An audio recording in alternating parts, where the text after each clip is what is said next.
So, how are you? Honest answer, 13 weeks into lockdown, as people found out when they asked me that question, is I'm not sure. There are times when I feel that I'm doing quite well. There are other times when I have to admit I'm tired, I'm stressed, and I just want us to be able to get on to whatever the new normal is going to be. I just want it to be all over. And I know that I'm not alone in that. I realise how stressed many people have found this last week.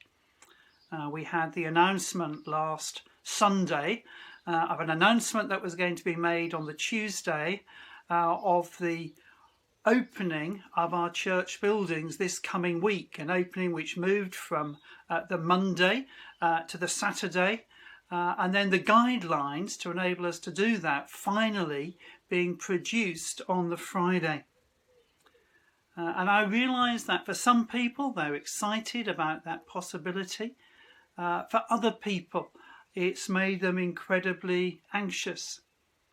And Bishop Nicholas and I have tried to indicate that whatever decision local churches make about the opening of their buildings, we will support them. It has to be a local decision. People able to clean safely, people able to open safely without putting themselves at risk. Decisions about whether it is safe to have the building open, whether it needs to be supervised, whether it's safe to leave. Personally, if prayer is being consciously alone with God, listening to him, communicating with him, being with him to learn from him how to be like him. As I read from a man called Dallas Willard this week.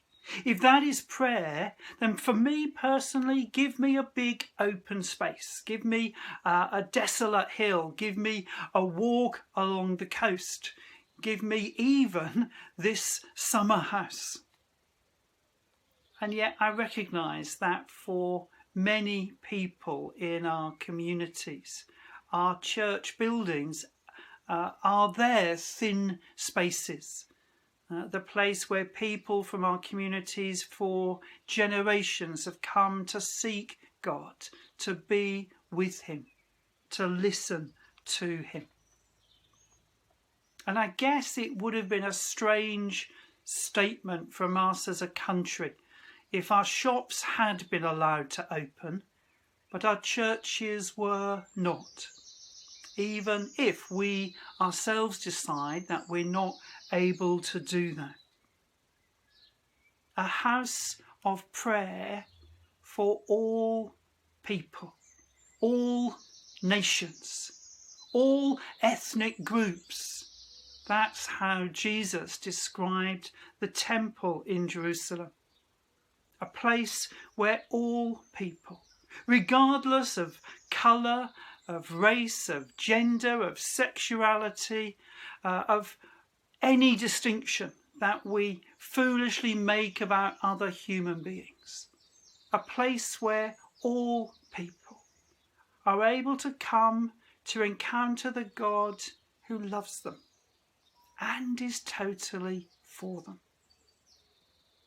And in these strange, unsettling times that we live in, for those who are safely able to open their buildings to their community, let's pray that that would be the experience for all those who then come through our doors.